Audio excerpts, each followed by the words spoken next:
అసలు ఆర్టిజన్ల స్థితిగతులపై కూలంకుషంగా చర్చించడానికి ఈ చైతన్య సదస్సు పెట్టాము. ఇక్కడ ప్రతి కార్మికుడు అర్థం చేసుకోవాల్సింది ఒకటి ఉన్నది. ఈ వ్యవస్థ ఏ విధంగా ఉద్భవించింది, ఇందులో ఎంతోమంది ఈ విద్యుత్ సంస్థ లోపల ఎన్ఎంఆర్ నుంచి మొదలుకుంటే వీఈడబ్ల్యూ నుంచి కాంట్రాక్ట్ లేబర్ వరకు కూడా మనం రెగ్యులర్ చేయించగలిగాం. అప్పటి వరకు ఒక సిస్టమేటిక్ పద్ధతిలో వెళ్ళినాం కాబట్టి అక్కడ ఏ విధమైన ఆటంకాలు రాలే. అదేవిధంగా కొత్త సర్వీస్ రూల్స్ ఏం లేవు. ఇక్కడ మనం అనుసరించిన విధానం ఏంటంటే, గత ప్రభుత్వం లోపల ఒకేసారి 23,000 మందిని అబ్జర్వ్ చేసి ఒక కొత్త నామినిక్లేచర్ క్రియేట్ చేసి ఒక కొత్త సర్వీస్ రూల్స్ మనం తీసుకురావడం జరిగింది. ఈ సర్వీస్ రూల్స్ లోపల ఎక్కువ ఆర్థిక ప్రయోజనాలు కానీ కార్మికులకు సంబంధించిన రెగ్యులర్ ఉద్యోగులకు ఉన్న ప్రయోజనాలు అన్నీ కూడా తొలగించి మనకు ఉపయోగపడినటువంటి రూల్స్ అన్నీ కూడా అందులో పొందపరచడం జరిగింది. సరే, ఏ రూల్ పెట్టుకున్నా ఒకప్పుడు మనం ఒక స్థితి నుంచి ఒక స్థితికి వచ్చి ఒక స్థితి నుంచి ఇలా మనం లాస్ట్ వేజ్ రివిజన్ జరిగిన తర్వాత మన జీతాలు ఒక స్థాయికి రావడం మాత్రం జరిగింది. అది ఎవరేమనుకున్నా అది మాత్రం వాస్తవం. దానికి కూడా ముఖ్య కారణం 327 అనేది దీన్ని మర్చిపోవద్దు. ఎందుకంటే పర్సనల్ పేని హైయెస్ట్ పర్సనల్ పేని బేసిక్ పేలో కలిపి 2 వెయిటేజ్ ఇంక్రిమెంట్లు ఇచ్చిన తర్వాత ఈరోజు జూనియర్ లైన్ మీద రిక్రూట్మెంట్ అయినటువంటి వ్యక్తి జీతం కంటే ఆర్టిజన్ గ్రేడ్ 2 జీతం ఎక్కువైన మాట వాస్తవం. ఇప్పుడు కనుక మీరు చేయలేము అయితే మీ జీతం తగ్గే పరిస్థితి ఉంది. అది కూడా ఎవరు చెప్తున్నారంటే, మీ ఆర్టిజన్ల నుంచి 2022 1/4/2022 తర్వాత ఎవరైతే జూనియర్ లైన్మెన్లుగా ఈ డిపార్ట్మెంట్లో సెలెక్ట్ అయినరో వాళ్ళందరూ వచ్చి, సార్ మాకు ఆర్టిజన్ జీతం కంటే తగ్గింది, మమ్మల్ని మళ్ళీ ఆర్టిజన్గా చేయండి సార్, ఈ జేఎల్ఎం పోస్ట్ అవుతుంది సార్ అంటున్నారు. ఇవన్నీ విషయాలు మీరు క్షుణ్ణంగా తెలుసుకోవాల్సినటువంటి అవసరం ఉంది. ఇక్కడ ఏపీఎస్సీ రూల్స్ ఎందుకు అడుగుతున్నాం? ఇప్పుడు నిన్న ఒక పెద్ద జేఏసీలా నేను మాట్లాడేది ఏంటంటే, మీరు అందరితో సంప్రదించి జేఏసీ చేసినామన్నారు. మేజర్ సంఘాలైనటువంటి 1104 327తో సంప్రదించకుండానే మీరు జేఏసీ చేసి అందరితో సంప్రదించడం అన్నారు. అది కరెక్ట్ కాదు. ఈ విద్యుత్ సంస్థలో మీరు ఒప్పుకున్నా ఒప్పుకోకపోయినా 1104 327 పెద్ద సంఘాలు లేకుండా ప్రయోజనాలు రావడానికి ఎప్పుడైనా తప్ప? మీరే చెప్పండి. ఏదైతే సంఖ్యాపరంగా సీనియారిటీ పరంగా అవగాహన ఉన్నటువంటి ఆర్గనైజేషన్స్ తోడు అయితే ఇలా టీటప్లో 2 పెద్ద యూనియన్ల నుండి నాయకత్వం వహించినాయి కాబట్టి మీరు ఆర్టిజన్స్ అయ్యారు. అదే సాయిల్ లాంటి నాయకత్వం ఉంటే మీరు రోడ్డు మీద పడి ఈరోజు ఈ పరిస్థితి కూడా రాకపోయేది ఉండే. అది నీకు గంటాపరంగా చెప్పగలుగుతున్నా. కోర్టులో కేసు ఉండగా ప్రాణాలైనా అర్పిస్తాం, పే స్కేల్ సాధిస్తాం అన్నారు. కాదు అని చెప్పినా కానీ వెళ్ళలేదు. ప్రాణాలు పోలే, పే స్కేల్ రాలేదు. లాస్ట్కి వచ్చింది ఏంటంటే రెమ్యునరేషన్ మాత్రమే వచ్చింది. అంటే నేను అనేది ఏంటంటే, మీకు చైతన్యం ఎందుకు కలగాలంటే, కళ్ళబొల్ల మాటలు ఏదో ఈ క్షణంలో ప్రపంచం మారుతుందంటే ఎప్పుడు కూడా మారదు. గుర్తుపెట్టుకోండి, దేనికైనా ఒక పద్ధతి అనేది ఉండాలి. మీరు రెమ్యునరేషన్ తీసుకున్నాడే మీరు కొన్ని హక్కులు కోల్పోయారు. మళ్ళీ రెమ్యునరేషన్ నుంచి వెళ్ళి వేతన సవరణ మాకు జరిగింది, మీకు జరగలేదని కొట్లాడి ఒక 327 మీదనే భుజం మీద వేసుకొని 25% ఇప్పగలిగినామంటే అది 327 యొక్క కృషి. దాని తర్వాత వచ్చినటువంటి వేతన సవరణ సేమ్ రెగ్యులర్ ఉద్యోగులకు ఏ విధంగా జరిగిందో మీకు ఆ విధంగా ఇప్పించినటువంటి బాధ్యత తీసుకున్నది జేఏసీ. ఎందుకు తీసుకుంది? అక్కడ బార్గెనింగ్ కెపాసిటీ జేఏసీగా ఒక బలమైన శక్తి ఉన్నాం కాబట్టి, ఆర్టిజన్ల కోరికలు నాలాంటి బలమైన నాయకుడు కూడా ఉన్నాడు కాబట్టి మొత్తం పర్సనల్ పేరు అంతా కూడా బేసిక్ పేలో కలిపి ఊహించిన విధంగా చాలామంది అల్టిమేట్గా మాకు జీతం పెరగలేదు సార్ అన్నారు. జీతం కాదు, ఒక ఉద్యోగి కావాల్సింది బేసిక్ పే పెరగాల. బేసిక్ పే పెరిగితే మీకు అన్ని బెనిఫిట్స్ పెరగడానికి అవకాశం ఉంటుంది. ఇలా పర్సనల్ పే కనుక బేసిక్ పేలో కలపకపోతే మీరు ఈరోజు జీతాలు చాలా దారుణమైనటువంటి పరిస్థితుల్లో ఉంటాయి. ఇప్పుడు ముఖ్యంగా మనకు కావాల్సింది ఏంటంటే, ఇప్పుడు ఏపీఎస్సీ రూల్స్ వస్తే చాలామందికి తెలుసుకోవాల్సిన అవసరం ఉంది. అసలు ఏపీఎస్సీ రూల్స్ వస్తే ఆర్టిజన్లకు ఉనగూరే లాభాలు ఏంటి అనేది ఫండమెంటల్గా మీరు అర్థం చేసుకోగలిగితే మీరు చైతన్యవంతం కాగలిగితే కింద ఉన్నటువంటి సమాజాన్ని చైతన్యం చేయడానికి అవకాశం ఉంటుంది. ముఖ్యంగా నాయకులకు నేను విజ్ఞప్తి చేసిన ఆర్టిజన్ నాయకులు వాట్సాప్ నాయకులుగా తయారు కాకండి. వాస్తవాలను గ్రహించండి, వాస్తవాలను కార్మికులకు తెలియజేయండి. ఇలా కన్వర్షన్ ఎంతమంది అవుతారు మీరు చెప్పండి. కన్వర్షనే కనుక ఎస్ నేనే చైర్మన్ అనుకో లేదా నేనే ప్రభుత్వం అనుకో ఎస్ కన్వర్షన్ చేయాలంటే ఎట్లా చేస్తాం? దీనికి ఒక ప్రొసీజర్ అనేది ఉంటుంది. దేనికైనా ప్రొసీజర్ ఫాలో కాకుండా కన్వర్షన్ ఎవరు కూడా ఇవ్వలేదు. ఇలా మీకు ఆర్టిజన్లకు మీ స్టాండింగ్ రూల్లోనే 5 సంవత్సరాలు కంప్లీట్ అయితే గ్రేడ్ చేంజ్ చేయమని రాసుకున్నారు వాళ్ళే. మరి ఇవాళ వరకు గ్రేడ్ చేంజ్ చేయలేకపోతున్నారు. దానిలో స్పష్టత లేదు. గ్రేడ్ చేంజ్ చేయమన్నాడు, అదే నౌకరు చేయమన్నాడు వాళ్ళ మిమ్మల్ని. జనరల్గా ప్రమోషన్ వస్తే ప్రమోషన్ అయిన పోస్ట్లా మనం జాబ్ చేయాల్సి వస్తుంది. కానీ మీ స్టాండింగ్ ఆర్డర్లు ఏముందంటే మీ గ్రేడ్ మాత్రమే చేంజ్ అవుతుంది, మళ్ళీ మీ దుకాణం అంతా సేమ్ ప్లేసే పనిచేయాలని చెప్పడం జరిగింది. మరి 5 సంవత్సరాలు కంప్లీట్ అయ్యి ఇలా మీరు గ్రేడ్ చేంజ్ అయితే మీకు పొజిషన్ మారకపోయినా మీ ఆర్థికంగా 2 ఇంక్రిమెంట్లు వస్తాయి. అది ఫస్ట్ 327గా ఫస్ట్ వాళ్ళకి అవి ఇవ్వమని చెప్పాము. ఎందుకంటే ఎకనామికల్గా జీతం పెరగాల్సిన బాధ్యత కూడా సంఘం మీద ఉంది, పెంచాల్సిన బాధ్యత కూడా సంఘం మీద ఉంది. అల్టిమేట్గా ఏం చేసినా జీతం పెరగడం అనేది ముఖ్యం. కాబట్టి 2 ఇంక్రిమెంట్లు కలిపితే మీకు ఆటోమేటిక్గా ఆర్థిక ప్రయోజనం కలుగుతుంది. కన్వర్షన్ అయితే ఇలా గ్రేడ్ 3, గ్రేడ్ 4 వాళ్ళు, గ్రేడ్ 1 వాళ్ళు, గ్రేడ్ 2 వాళ్ళకి ఎంతమందికైనా మనం కన్వర్షన్ అవకాశం ఇవ్వగలుగుతాం. ఇలా మీరు వాస్తవంగా రెగ్యులర్ ఉద్యోగుల యొక్క సర్వీస్ ఏపీఎస్సీ రూల్స్ సర్వీస్లో ఉన్నటువంటి రెగ్యులర్ ఉద్యోగులకు ఏ విధమైన ప్రయోజనాలు ఉన్నాయో మీకు ఏపీఎస్సీ రూల్స్ వస్తే అదే ప్రయోజనాలు వస్తాయి తప్ప అంతకంటే ఎక్కువ ప్రయోజనాలు మాత్రం వస్తాయా? మీరు గ్రహించండి, వస్తాయా? ఇలా రెగ్యులర్ ఉద్యోగులందరూ కూడా ఏపీఎస్సీ రూల్స్ కింద ఉన్నారు. ఇక్కడ కూడా ఓఎన్ఎం క్యాడర్ నుంచి కన్వర్షన్ కావాలంటే ఏ విధమైనటువంటి సిస్టమ్ ఉందో అదే విధమైన సిస్టమ్ మీకు ఇంప్లిమెంట్ చేస్తారా, వేరే కొత్త సిస్టమ్ ఇంప్లిమెంట్ చేస్తారా? మీరు కొత్త సిస్టమ్ ఇంప్లిమెంట్ చేస్తే ఆర్టిజన్ అనే పేరు ఎందుకు పెట్టు? కరెక్టా కదా? మీరే చెప్పండి. కాబట్టి ఊహాజనితమైనటువంటి వాదనలు, అనాలోచితమైనటువంటి నిర్ణయాల వల్ల సమస్యలు పరిష్కారంలో సమస్యలు జటిలమైంది. కాబట్టి ఎప్పుడు కూడా తప్పుదోవ పడితే నష్టపోయేది ఆర్టిజన్ కార్మిక వర్గమే. కాబట్టి వాస్తవాలు తెలుసుకోవాల్సినటువంటి బాధ్యత మీ అందరి మీద ఉంది. దయచేసి వినండి. ఇలా ఏపీఎస్సీ రూల్స్ వస్తే ఎవరైతే చదువుకోగలుగుతారో, ఎవరైతే పోలికగలుగుతారో, ఎవరైతే పరీక్షలో ఉత్తీర్ణులు కాగలుగుతారో వాళ్ళకు మాత్రమే కన్వర్షన్ అవకాశం వస్తుంది తప్ప వాట్సాప్ గ్రూపులలో మెసేజ్ పెట్టే వాళ్ళకి మాత్రం రాదు. అది మాత్రం గ్యారంటీ.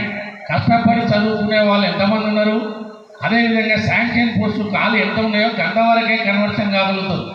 కానీ మిగతా ఆర్థిక ప్రయోజనాలు మాత్రం కేటగిరీ 1 నుంచి కేటగిరీ 4కు జరుగుతాయి. ఆ మిగతా ఆర్థిక ప్రయోజనాలు ఏంటియో మీరు ఫస్ట్ తెలుసుకోండి. మాకు వచ్చే 10 లక్షల క్రెడిట్ కార్డు మీకు 10 లక్షల క్రెడిట్ కార్డు వస్తుంది. దానివల్ల అసమానత అనేది తొలగిపోతుంది. మీరు వేరు కాదు, మేము వేరు కాదు అనేటువంటి ఒక భావన ఆర్టిజన్ కార్మికుల్లో రావడం అనేది ముఖ్యం. ఎందుకంటే ఇప్పుడు కొంత అంటరాని వాళ్ళలాగా ఒక సెకండ్ క్యాడర్ లాగా ఆర్టిజన్ చూస్తున్నారని గత యాజమాన్యానికి కొట్లాడి ఆ మాత్రం 2 లక్షలను కూడా ఇప్పించడం జరిగింది. ఇప్పుడు మీకు ఏపీఎస్సీ రూల్స్ వస్తే ముఖ్యంగా 10 లక్షల క్రెడిట్ కార్డు వస్తుంది.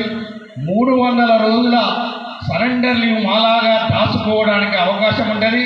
సంవత్సరానికి 15 రోజులు అమ్ముకోవడానికి అవకాశం ఉంటుంది.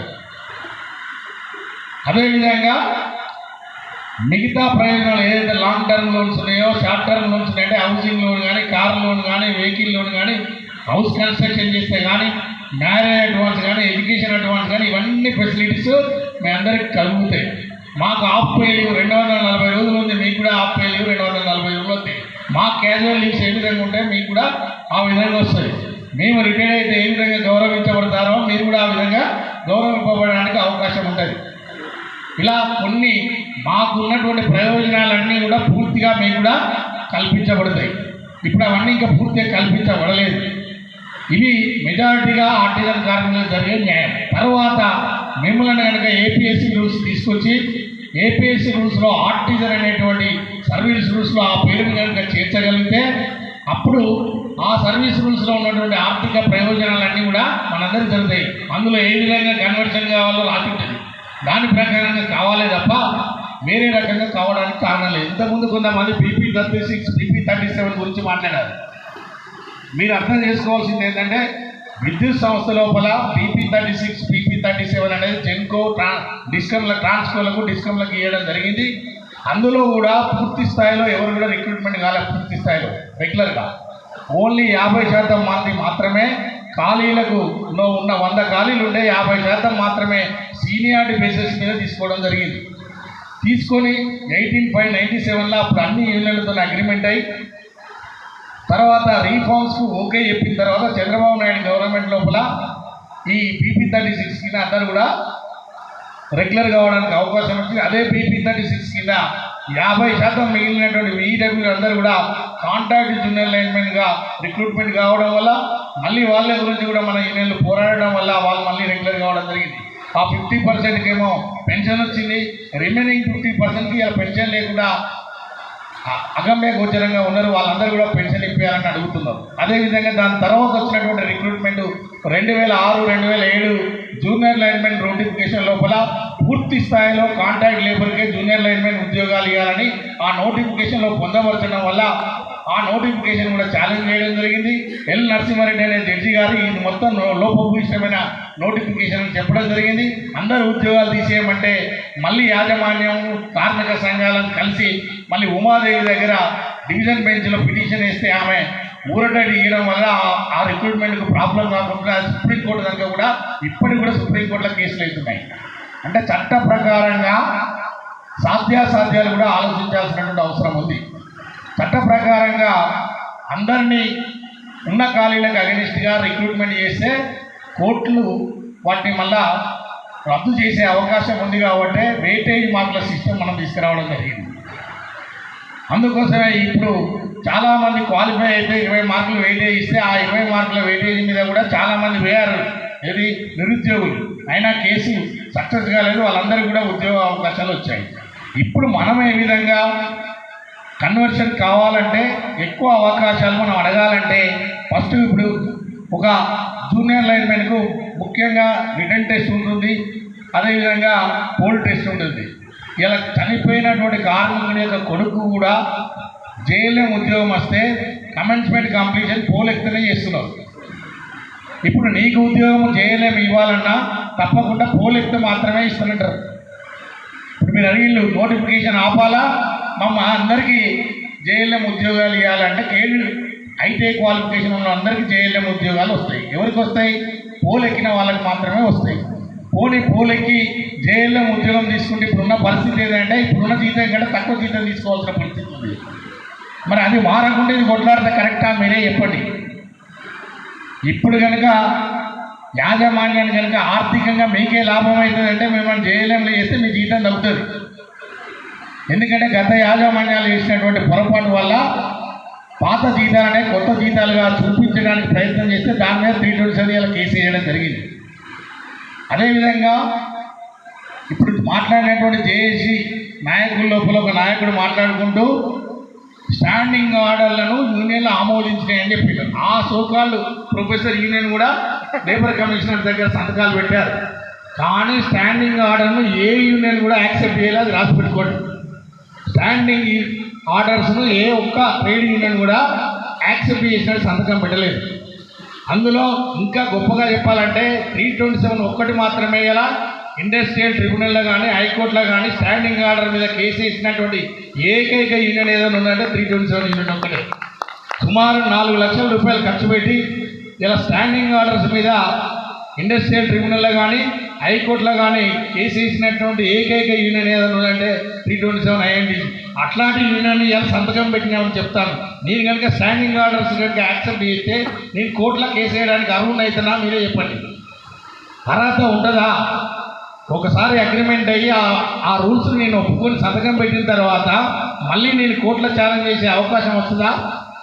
ఇవన్నీ కూడా కార్మికులను తప్పుదోవ పట్టడానికి తప్పుదోవ పట్టించడానికి మాట్లాడే మాట కాదు. వాస్తవంగా నీతిగా నిజాయితీగా కార్మికులకు సేవ చేసే యూనియన్ ఏదో ఎంచుకోండి. రోడ్డు మీద పడేసి మళ్ళీ ట్రాన్స్ఫర్ చేసి సస్పెండ్ చేసేటువంటి యూనియన్లను జోలికి మీరు పోకండి. దూరదృష్టి కలిగినటువంటి ప్రపంచ మేధావి మన సంజయ్ రెడ్డి గారు. ఇలా కాంగ్రెస్ ప్రభుత్వం మనకు అనుకూలమైనటువంటి ప్రభుత్వం మన ప్రభుత్వం వచ్చింది. మనం తొందరపడాల్సిన అవసరం లేదు. 1కి 10 సార్లు యాజమాన్యాన్ని కానీ గవర్నమెంట్ కానీ కన్విన్స్ చేసి తప్పకుండా మన సమస్య పరిష్కార దిశలో, అందుకే నేను చెప్పాను నవంబర్ వరకు తప్పకుండా ఏపీఎస్సీ రూల్స్ ఇప్పిస్తా అని చెప్పడం జరిగింది. కానీ ఇంకొక కోరిక కోరడం జరిగింది. నేను ఏం కోరిక కోరాను, 70% కార్మికులు నా వెంట ఉండండి, నవంబర్లో ఇప్పియకపోతే అడగండి. స్వార్థం ప్రతి మనిషికి ఉంటుంది.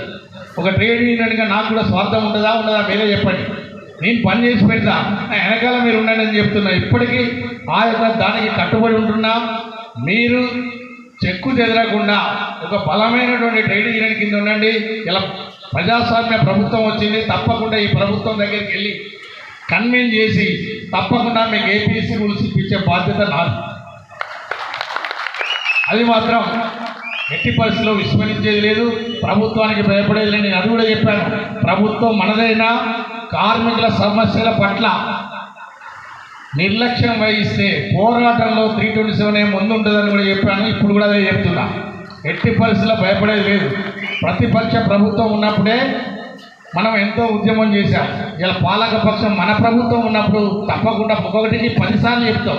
10 సార్లు కూడా ప్రభుత్వం వినకపోతే డెఫినెట్ మన జెండానే ముందుంటుంది, మన జెండానే రోడ్ ఎక్కుతుంది అనే మాట మాత్రం వాస్తవం.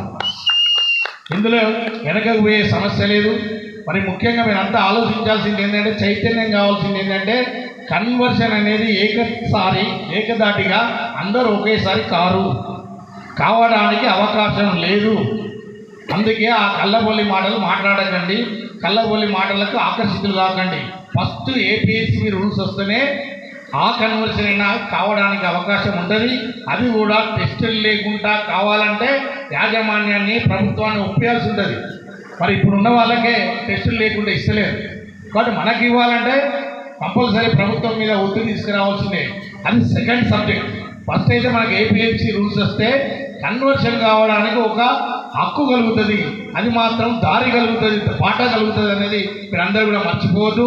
అది రాకుండా డైరెక్ట్ కన్వర్షన్ కమ్మంటే ఎట్టి పరిస్థితుల సమస్య లాగానే ఉంటుంది, కానీ సమస్య పరిష్కారం మాత్రం కాదని కూడా మీ అందరూ తెలియజేస్తున్నా. మరీ ముఖ్యంగా మీరు ఆలోచించాల్సింది ఏంటంటే, ఏ నాయకత్వానికి ముందు చూపు ఉంది, ఏ నాయకత్వం యాజమాన్యం దగ్గర డిస్కస్ చేయగలుగుతుంది, కన్విన్స్ చేయగలుగుతుంది అనేది అర్థం చేసుకోండి. ఇలా మనం 7,000 రూపాయలు మన బేసిక్ పే ఉండే ఫస్ట్ స్టార్టింగ్లో మీకు ఇచ్చింది. 7,000 కానీ కూర్చున్నదా చెప్పండి. ఆర్థికంగా మేము రిక్రూట్మెంట్ అయినప్పుడు 1,120 రూపాయలు బేసిక్. ఇలా నా జీతం, నా బేసిక్ పేనే 2,30,000 ఉంది. అంటే ఎప్పుడు కూడా ఆ రోజు కూడా మేము ఆలోచించింది ఏంటంటే, మాకు తెలివి లేక కాదు, ఆలోచన లేక కాదు, ఫస్ట్ ఈ సంస్థ లోపల రెగ్యులర్ కావాలి. రెగ్యులర్ అయిన తర్వాత జీతాలు ఆటోమేటిక్గా పెరుగుతాయి.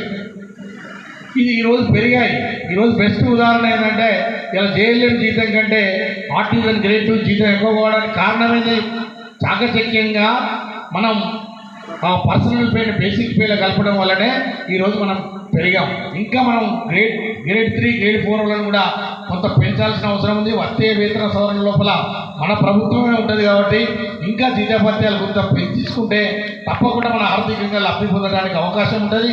అదేవిధంగా ఇలా ట్రాన్స్కోలో పనిచేస్తున్న సిబిడి గ్యాంగ్ ఏదైతే ఉందో, మీకు అందరికి తెలుసో తెలియదో కానీ మీ జీతాలు తగ్గలే కాబట్టి మీకు బాధ లేదు. ట్రాన్స్కోలో ఏమైందంటే, సిబిడి గ్యాంగ్లో కాంట్రాక్ట్ లేబర్ ఉన్నప్పుడే హై స్కిల్డ్ వేజెస్ ఇచ్చారు వాళ్ళకు. మామూలుగా స్కిల్డ్ వేజెస్ కూడా కాదు, హై స్కిల్డ్ వేజెస్ ఇచ్చి టెస్ట్ పెట్టి వాళ్ళని కాంట్రాక్ట్ లేబర్గా తీసుకున్నారు.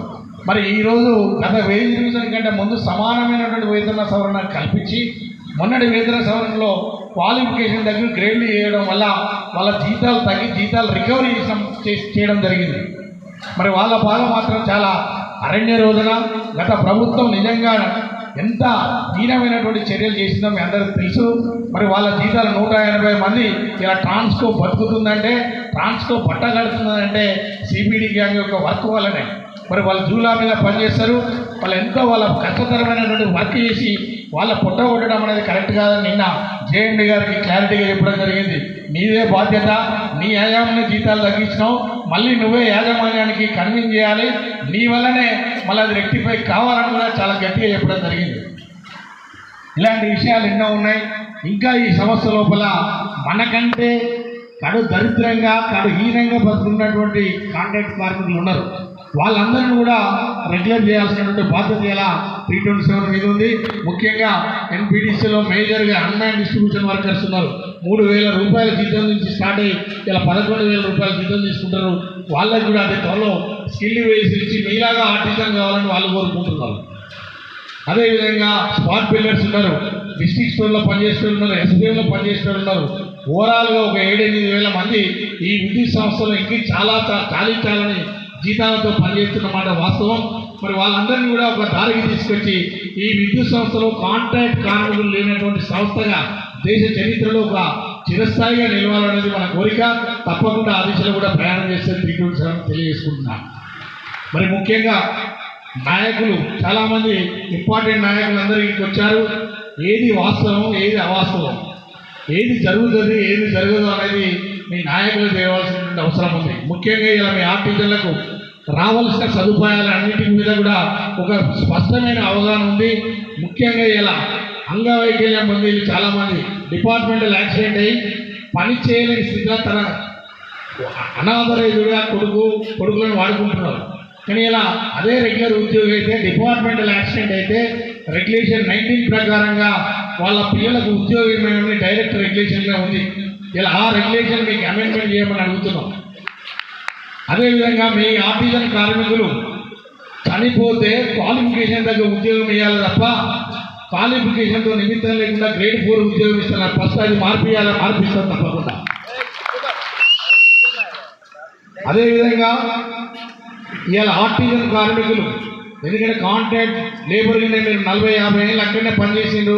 చాలామంది రిటైర్డ్ అయితే ఉత్తి చేతితో రిటైర్డ్ అయిన కార్మికులను చూశారు. కనీసం వాడికి డబ్బులు ఇవ్వకపోయినా రిటైర్ అయిన తర్వాత కూడా వైద్య సౌకర్యం కల్పించాల్సిన బాధ్యత ఇలా యాజమాన్యం మీద ఉంది. ఆ డిమాండ్ కూడా పెట్టారు.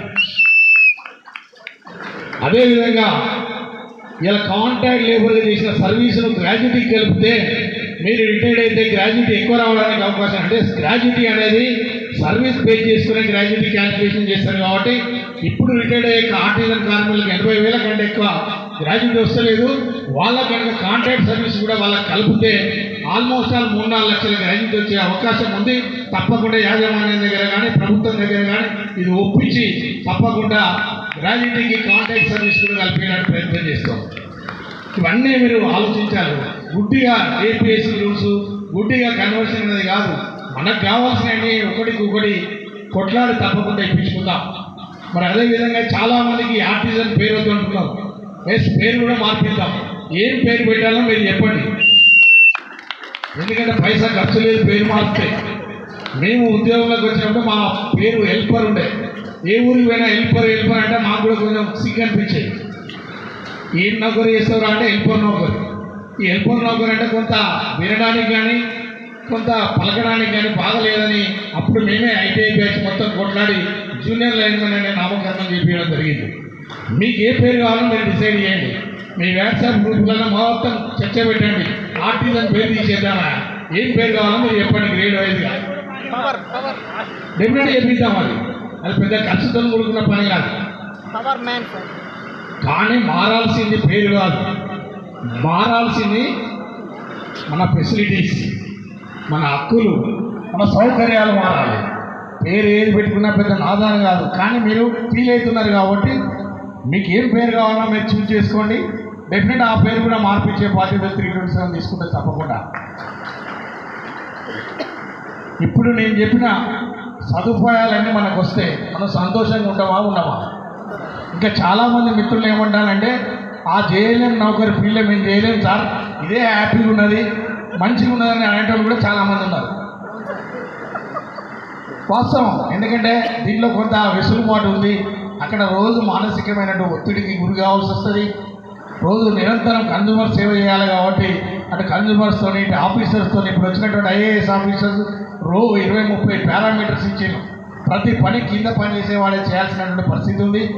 మరి ముఖ్యంగా ఇలా యాజమాన్యాలను ఒప్పించి ఆర్టిజన్లు వేరు కాదు, రెగ్యులర్ కార్మికులు వేరు కాదు, అందరూ ఈ ఎలక్ట్రిసిటీలో సమానమే అని ఇలా ₹1 కోటి ఇన్సూరెన్స్ స్కీము ఆర్టిజన్లు కూడా వర్తింపజేసినటువంటి ఘనత 327. ఇలా కేవలం మీరు యూనియన్ బ్యాంక్ లోపల శాలరీ అకౌంట్ ఓపెన్ చేస్తే మీకు ₹1,00,00,000 ఇన్సూరెన్స్ వస్తుంది, ఇంక్లూడింగ్ ఆర్టిజన్ నుంచి చీఫ్ ఇంజనీర్ దాకా. సేమ్ అది కూడా ట్రాన్స్కోలో కానీ అదేవిధంగా జెన్కోలో కానీ ఇంప్లిమెంట్ చేయమని చెప్పాం. రోనాల్డ్ రాస్ గారు చెప్పడం జరిగింది. ఇమీడియట్ ఆయన అమెరికా నుంచి వచ్చినాక అది కూడా ఇంప్లిమెంట్ చేస్తా అని చెప్పడం జరిగింది. ఇది కాకుండా కూడా టర్మ్ పాలసీ కింద ₹1,00,00,000 రావాలని కూడా ప్రయత్నం చేయడం జరిగింది. మా ఎన్పిడిసిఎల్ సిఎండి ఇన్సూరెన్స్ కంపెనీలను కూడా పిలిపించడం జరిగింది. కానీ చాలా హెవీ ఖర్చు వస్తుంది. ₹40,000 పే చేస్తే మనకు ₹1,00,00,000 ఇన్సూరెన్స్ వచ్చే అవకాశం ఉంది. కానీ 40,000 రిటైర్ అయిన తర్వాత ₹1 కూడా రాదు. సో దీనికి ఒక కొత్త ఆలోచన యూనియన్ చేయడం జరిగింది. ఆల్రెడీ ఎన్పిటిసిలో ₹200 ప్రతి కార్మికుడికి రికవర్ చేసి వెల్ఫేర్ ఫండ్ స్కీమ్ అనేది ఒకటి పెట్టడం జరిగింది. ఆ వెల్ఫేర్ ఫండ్ లోపల కార్మికుడు చనిపోతే 2 లక్షలు వస్తే 200 పెట్టినందుకు, చనిపోకపోతే ఆ 200 ఇంట్రెస్ట్ లేకుండా వాపసు వస్తాయి. ఇప్పుడు దాన్ని ఎన్హాన్స్ చేసి ఒక ₹2,000 కనుక రికవర్ చేస్తే మరి ప్రతి కార్మికుడికి చనిపోతే నార్మల్గా ఎక్స్పైర్ అయిన 20 లక్షలు ఇప్పించని మన సిఎండి గారికి చెప్పడం జరిగింది. దాని మీద మొరాలిటీస్ తయారు చేయడం జరుగుతుంది. ఒకవేళ అది కనుక సక్సెస్ అయితే దాన్ని కూడా అందరికీ ఇంప్లిమెంట్ చేయడానికి ప్రయత్నం చేద్దాం. ముఖ్యంగా తరచూ మనం సమావేశమై తీసుకునే కోరికలు తీసుకోవాల్సిన దానికోసం కొట్లాడితే మనం డెవలప్ అవుతాం. ఒకటేసారి గుట్టకు తాడుగట్టి ఆ గుట్ట రావాలంటే మాత్రం ఎట్టి పరిస్థితుల్లో రాదన్నమాట వాస్తవం. కాబట్టి మన సమన్వయం అవసరం. ఒకవేళ ఏపీఎస్సీ రూల్స్ లేట్ అయితే ఏం కావాలన్నా అవి కూడా మనం రెడీగా ఉండాలి. ఇప్పుడు ఏపీఎస్సీ రూల్స్ టైం పడుతుందా, మీకు ఏం కావాలన్నా అంటే మనం ఇవన్నీ అడుగుదాం. దానివల్ల మనకేం నష్టమేం లేదు. అట్లా ఆలోచన, సెకండ్ ఒపీనియన్ కూడా ఉండాలి మనకు. ఒక దిక్కు లీగల్గా ఫైట్ చేస్తున్నాం, ఒక దిక్కు ప్రభుత్వం మీద ఫైట్ చేస్తున్నాం, యాజమాన్యాల మీద ఫైట్ చేస్తున్నాం. పోరాటం ఎప్పుడు కూడా ఆపేది లేదు. తప్పకుండా నవంబర్ లోపల మీరు కోరుకున్న ఏపీఎస్సీ రూల్స్ ఇప్పించడానికి 100% పెద్దలు సంజయ్ రెడ్డి గారి సమక్షంలో తప్పకుండా అది త్వరలో ముఖ్యమంత్రి గారిని కలిసేది ఉంది. ఇప్పటికే 2-3 సార్లు ముఖ్యమంత్రి గారిని కలిసాం. ఎందుకు నవంబర్ అంటున్నామంటే ఈ 327 స్థాపించి అక్టోబర్ 24 నాటికి 70 సంవత్సరాలు కంప్లీట్ అయింది.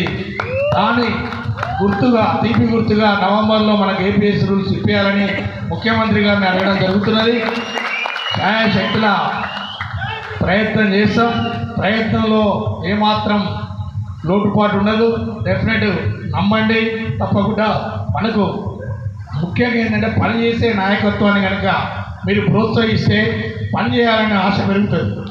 అంతే తప్ప అడ్డమైన కాడికల్లా వెళ్ళి మన వాల్యూ తీసుకోవడం కరెక్ట్ కాదనేది నా ఉద్దేశం. అంతకంటే ముందు ఈ జేఏసీలో ఉన్న ఒక యూనియన్ స్మార్ట్ పిల్లలను పిలిచారు, అన్మైండ్లను పిలిచారు, ఇందిరా పార్క్లో కూర్చుండబెట్టారు. వాళ్ళని వదిలిపెట్టి ఇప్పుడు ఆర్టీజన్లను పట్టుకున్నారు. మరి ఇదే సోకాల్ యూనియన్ ఒకప్పుడు ఏ యూనియన్తో సంబంధం లేకుండా స్ట్రైక్ నోటీస్ ఇచ్చారు. మరి స్ట్రైక్ చేసిందా అంటే చేయలేదు. పేరుకే కాగితాల మీద స్ట్రైక్, వాట్సాప్ల మీదనే ఓ పేపర్ ఉంది వాళ్ళకి, ఆ పేపర్లో ప్రచారం ఎక్కువ చేస్తారు. ఇది కాదు, వాస్తవాల అవసరం. నాయకత్వం ఉన్నప్పుడు క్యారెక్టర్ కూడా చాలా అవసరం. ఒక మాట మాట్లాడి మళ్ళీ దాటేసే మన ప్రజానాయకులం కాదు, ట్రేడ్ యూనియన్ నాయకులం కాబట్టి విలువలతో కూడినటువంటి మాటలు మాట్లాడడం చాలా అవసరం. ఇలా టీటఫ్గా ఎన్నో కష్ట నష్టాలకు వచ్చాం. అందులో ముఖ్యంగా ఈరోజు ఈ వ్యవస్థ ఇంత దూరం రావడానికి కారణం 1104 ఇప్పటికి కూడా చెప్తున్నాను. ఎందుకంటే టీటఫ్ను విచ్ఛిన్నం చేసి మనకు ఇన్ని కష్టాలు తెచ్చిపెట్టింది ఎవరంటే 1104. నేను ఎప్పటికీ బహిరంగంగా అంట అదే టీటఫ్ ప్లాట్ఫామ్ కనుక కంటిన్యూ అయితే ఈరోజు మన సమస్యలన్నీ కూడా పరిష్కారం అయ్యేది. అంటే నేను అనేది ఏంటంటే కార్మిక శక్తిని మించిన శక్తి లేదు. కార్మికులంతా ఒక తాటి మీద ఉంటే 23,000 మందిని ఈ డిపార్ట్మెంట్లో అబ్జర్వ్ అవ్వగలిగాం. మరి పక్కనున్న ఆంధ్రప్రదేశ్లో అయ్యారా? ఇదే తెలంగాణ రాష్ట్రంలో ఏ డిపార్ట్మెంట్ లైన్లో చూపెట్టినారు. కేవలం ఒక విద్యుత్ సంస్థలో మాత్రమే కాగలిగాం. అందులో కారణం ఏంటి? ఇక్కడ ఉన్నటువంటి సంఘాలను ఐక్యపరిచి ఒక ఐక్య ఉద్యమం చేయడం వల్ల ఇది సాధ్యమైంది. ఆ ఐక్య ఉద్యమానికి తూట్లు పొడిచింది ఎవరైనా అంటే 1104. వాస్తవంగా కలిసి ఉంటే ఈ పాటికి మన సమస్యలన్నీ కూడా ఏనాడో పరిష్కారం అయ్యేవి. ఇంకా మనకంటే 6-7 వేల మంది మిగిలిపోయిన వాళ్ళు కూడా ఎన్నడో డిపార్ట్మెంట్లకు వచ్చేటోళ్ళు. సరే, కారణాలు ఏమైనా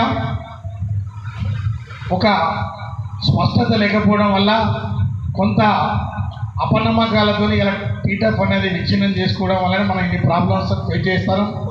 సరే ఏదేమైనా ఇది మళ్ళీ కలిసే అవకాశం లేదు, మనకు కూడా అందరు కలవాల్సినంత అవసరం కూడా లేదు. ఎందుకంటే ప్రభుత్వం మనకు ఉంది కాబట్టి సాధ్యమైనంత వరకు ప్రభుత్వానికి కన్విన్స్ చేసి తప్పకుండా నాట్ ఓన్లీ ఎలక్ట్రిసిటీ సెక్టర్, ఇలా ఫ్రంటల్ ఆర్గనైజేషన్ ఉన్నటువంటి ఐఎన్టీసీ యూనియన్స్ అన్నీ కూడా అతి త్వరలో ఒక వేదికను ఏర్పాటు చేసి ముఖ్య నాయకులను పిలిచి దానికి పిసిసి ప్రెసిడెంట్ గారిని అదేవిధంగా మన రాష్ట్ర ఇన్ఛార్జి గారిని పిలిచి ఒక మీటింగ్ ఏర్పాటు చేసిన తర్వాత జనవరి లోపు ఎల్బీ స్టేడియంలో ఒక 50,000 మందితోని ముఖ్యమంత్రి గారిని పిలిచి ఓన్లీ ఐఎన్టీసీ పక్షాన మీటింగ్ పెట్టాలని కూడా నిర్ణయించడం జరిగింది.